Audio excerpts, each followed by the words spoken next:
வசனம் மழை போல் பெய்திறங்கும், சத்தியம் மலர் போல் இதழ் விரியும். சத்தியம் சத்தியமே, சத்தியம் சத்தியமே, சத்தியம் சத்தியமே, சத்தியம் சத்தியமே. என்னை கேட்டுக்கொண்டிருக்கிற கிறிஸ்துவுக்கு பிரியமான சகோதர சகோதரிகளே, உங்கள் அனைவருக்கும் ஆண்டவராகிய இயேசு கிறிஸ்துவனுடைய இனிய நாமத்திலே என்னுடைய வாழ்த்துதல்களை நான் உங்களுக்கு தெரிவித்துக் கொள்கிறேன்.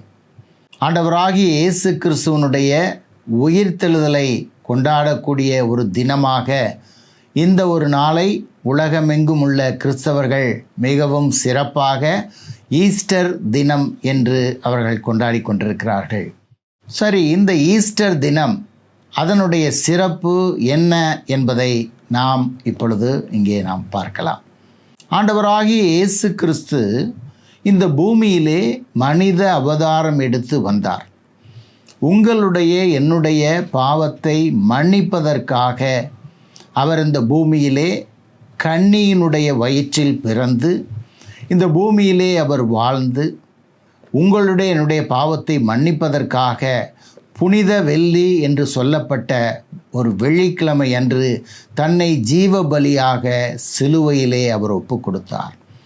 அவர் பரிசுத்தமுள்ள ஒரு தேவனாக, பரிசுத்தமுள்ள ஒரு மனிதனாக, பாவ சுபாவம் இல்லாதவராக, கன்னியினிடத்தில் பிறந்தவராக அவர் இருந்தபடினாலே பாவம் செய்த மனுக்குலத்தினுடைய பாவங்களை மன்னிப்பதற்கு ஏற்ற தகுதி உடையவராக அவர் இருந்தபடினாலே மனுக்குலத்தினுடைய பாவத்தை மன்னிப்பதற்காகவே அவர் இந்த பூமியிலே வந்தபடியினாலே அவர் எந்த விதமான எதிர்ப்பும் காட்டாமல் தன்னைத்தானே ஜீவபலியாக சிலுவையிலே ஒப்பு கொடுத்தார்.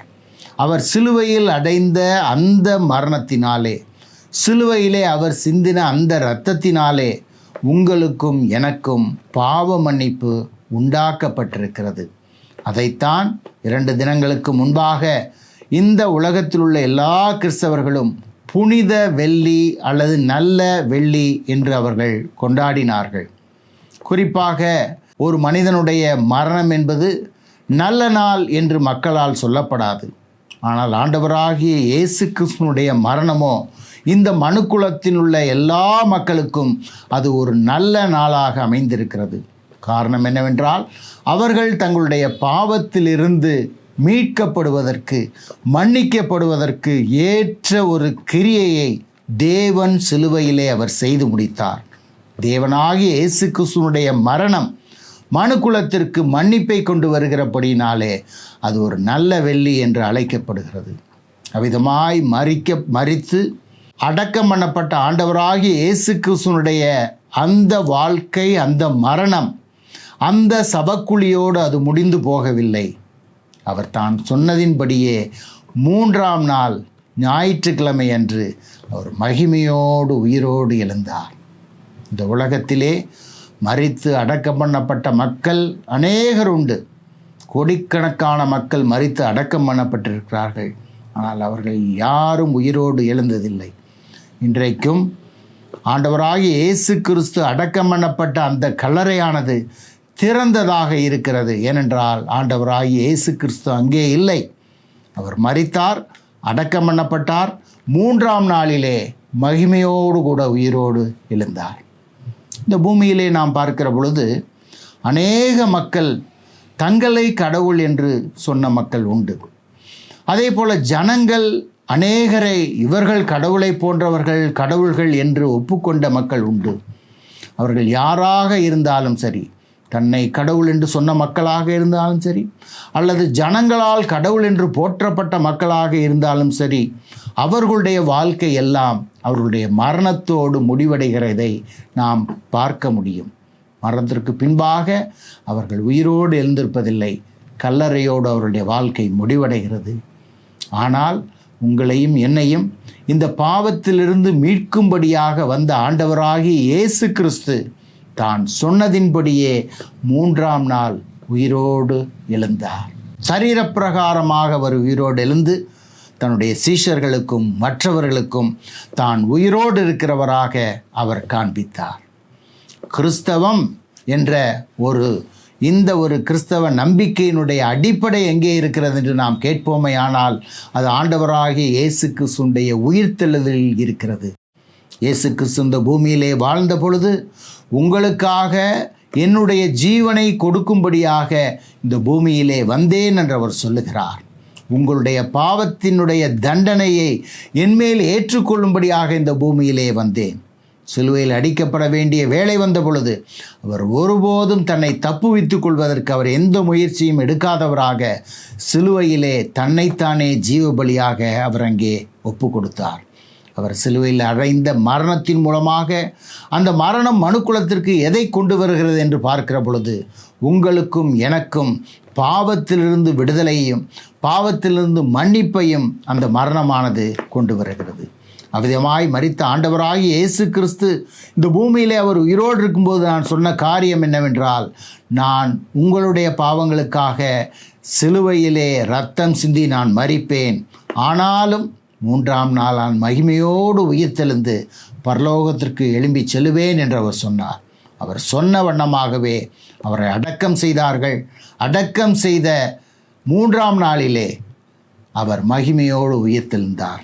அதைத்தான் இந்த உலகமெங்கும் உள்ள மக்கள் ஈஸ்டர் தினமாக, இயேசு கிறிஸ்து உயிர்த்தெழுந்த நாளாக அதை கொண்டாடுகிறார்கள். இயேசு கிறிஸ்து உயிர்த்தெழுந்ததின் பலன் உங்களுக்கும் எனக்கும் என்னவென்று பார்க்கிற பொழுது நாம் நம்பக்கூடிய, நாம் விசுவாசிக்கக்கூடிய ஒருவராக அவர் இருக்கிறார்.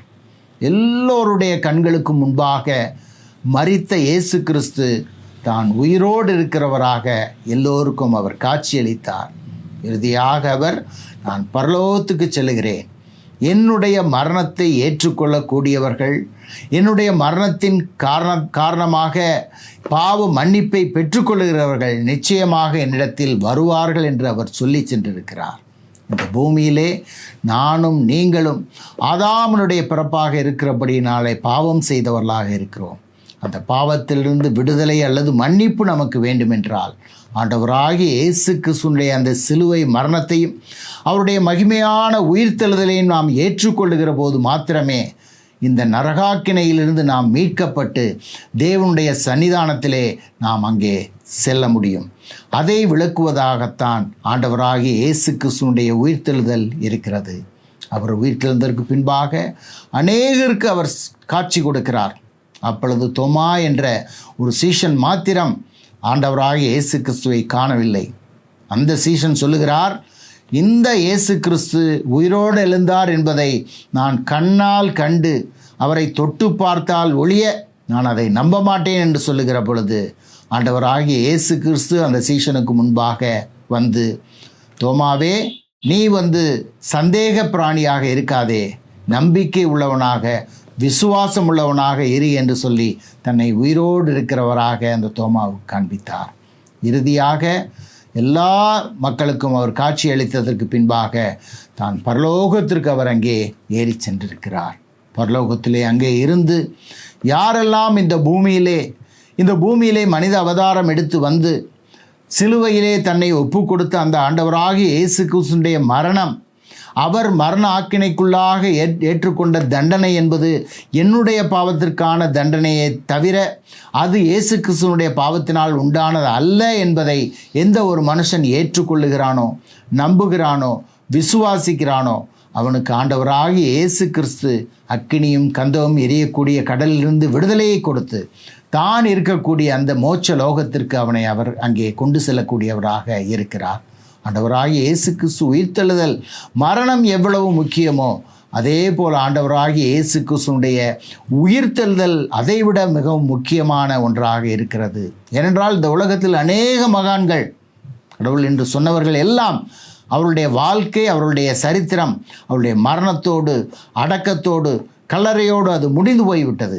ஆனால் ஆண்டவராகிய இயேசு கிறிஸ்து மாத்திரமே தான் சொன்னதின்படியே அவர் உயிர்த்தெழுந்தபடினாலே தான் மகிமை பொருந்திய எல்லாவற்றையும் ஆளக்கூடிய, மனிதனுடைய பாவத்தை மன்னிக்கக்கூடிய அதிகாரம் பெற்ற தேவன் என்பதை அவர் நிரூபித்திருக்கிறார்.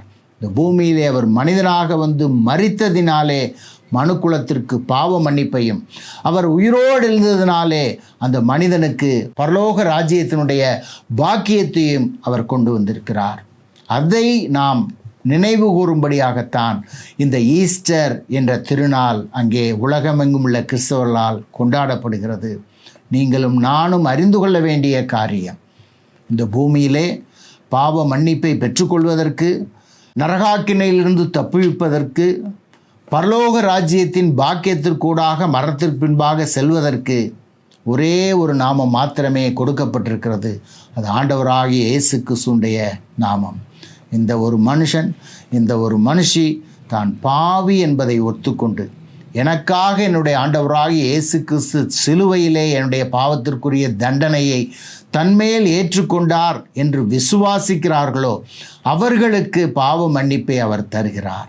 விதமாய் பாவ மன்னிப்பை பெற்ற மனிதன் இந்த பூமியிலே வாழ்கிற எல்லா நாட்களிலும் அந்த பாவ மன்னிப்பின் நிச்சயத்தோடு, ஒரு மகிழ்ச்சியோடு, சமாதானத்தோடு, சந்தோஷத்தோடு வாழக்கூடிய பாக்கியத்தை ஆண்டவராகிய இயேசு கிறிஸ்து அந்த மனிதனுக்கு இந்த பூமியிலே தருகிறார்.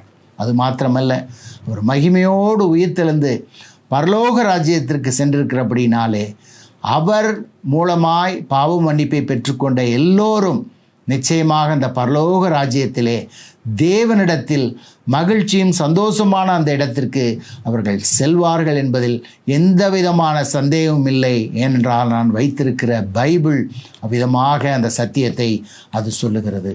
என்னை கேட்டுக்கொண்டிருக்கிற அருமையான சகோதர சகோதரிகளே, நீங்களும் எவ்விதமாய் நீங்கள் இருக்கிறீர்கள்? இந்த உலகத்திலே தன்னுடைய பாவத்தை போக்க வேண்டும் என்பதற்காக அநேக முயற்சிகள் எடுக்கக்கூடிய மக்களை குறித்து நாம் பார்க்கிறோம். தன்னுடைய சரீரத்தை வருத்தி கொள்ளுகிறார்கள், அநேக சரீர வேதனைகளை அவர்கள் அனுபவிக்கிறார்கள். ஏன்? பாவத்திலிருந்து விடுதலை வேண்டும், மோட்சலோகத்தின் பாக்கியத்தை நான் பெற வேண்டும், நரகத்திற்கு நான் செல்லக்கூடாது என்பதற்காக அநேக தூரம் நடந்து யாத்திரை செல்லக்கூடியவர்கள் இருக்கிறார்கள். தன்னுடைய பாவத்தை போக்க வேண்டும் என்று அநேக புண்ணிய நதிகள் என்று சொல்லக்கூடிய தண்ணீரிலே மூழ்கிறவர்களை நாம் பார்க்கிறோம். தன்னுடைய சரீரத்தையே வேதனைப்படுத்தி கொள்ளக்கூடிய மக்களை பார்க்கிறோம். ஆனால் அவர்களுடைய பாவம் மன்னிக்கப்பட்டது என்ற நிச்சயம் அவர்களுக்கு வந்திருக்கிறதா? இந்த பூமியிலே அதற்கு பின்பாக அவர்கள் சந்தோஷத்தோடு சமாதானத்தோடு வாழ்கிறார்களா என்று நாம் கேட்போமேயானால் நிச்சயமாக இல்லை. ஒருவேளை மரணத்திற்கு பின்பாக நான் மோட்சத்துக்கு சொர்க்கத்திற்கு செல்வேன் என்ற நிச்சயம் உங்களுக்கு உண்டா என்று கேட்போமே ஆனால் அவர்கள் பதில் என்னவாக இருக்கும்? நிச்சயமாக எனக்கு அதை குறித்து ஒரு தெளிவு இல்லை என்பதாகத்தான் இருக்குமே தவிர உறுதியாக நான் மோட்சத்துக்கு சொர்க்கத்துக்கு செல்வேன் என்று அவர்களால் சொல்ல முடியாது. ஆனால் ஆண்டவராகிய இயேசு கிறிஸ்துவை ஏற்றுக்கொள்ளக்கூடிய, இயேசு கிறிஸ்துடைய மரணத்தை ஏற்றுக்கொள்ளக்கூடிய, என்னுடைய பாவத்திற்காக என்னுடைய ஆண்டவராக இயேசு கிறிஸ்து சிலுவையிலே தண்டனை ஏற்றுக்கொண்டார் என்று நம்பி விசுவாசிக்கக்கூடிய மக்களுக்கு தேவன் அருளுகிற ஈவு பாவ மன்னிப்பு. இந்த பூமியிலே அவர்கள் வாழ்கிற பொழுதெல்லாம் மகிழ்ச்சியும் சந்தோஷமும் சமாதானத்தோடு வாழ்கிறார்கள். அவர்களுடைய மரணம் தேவனுடைய பார்வையில் அருமையாயிருந்து அவர்கள் மரித்து செல்லுகிற பொழுது அவர்கள் தேவன் இருக்கக்கூடிய மோட்சலோகத்திற்கு, தேவன் இருக்கக்கூடிய அந்த சொர்க்கத்திற்கு, அந்த சந்தோஷமும் மகிழ்ச்சியுமான இடத்திற்கு அவர்கள் செல்லுகிறார்கள். அவ்விதமாய் அவர்கள் அங்கே செல்லுகிற பொழுது அந்த ஒரு காரியம் நிரந்தரமானதாக, நித்தியமானதாக, ஆயிரம் ஆண்டு அங்கேயே இருக்கக்கூடிய ஒரு சூழ்நிலையாக அது மாறுகிறது. ஆனால் அந்த மகிழ்ச்சியான இடத்திற்கு நாம் செல்ல வேண்டும் என்றால் நாம் தீர்மானம் எடுக்க வேண்டிய ஒரு இடம் இந்த பூமியிலே நாம் வாழ்கிற பொழுதுதான். அதைத்தான் தேவன் இதுவே இரட்சணிய நாள், இதுவே உங்களுடைய பாவ மன்னிப்பின் நாள் என்று அவர் சொல்லியிருக்கிறார். என்னை கேட்டுக்கொண்டிருக்கிற அருமையான சகோதர சகோதரிகளே, இந்த நாள் உங்களுக்கும் ஒரு இரட்சணிய நாளாய் மாறட்டும்.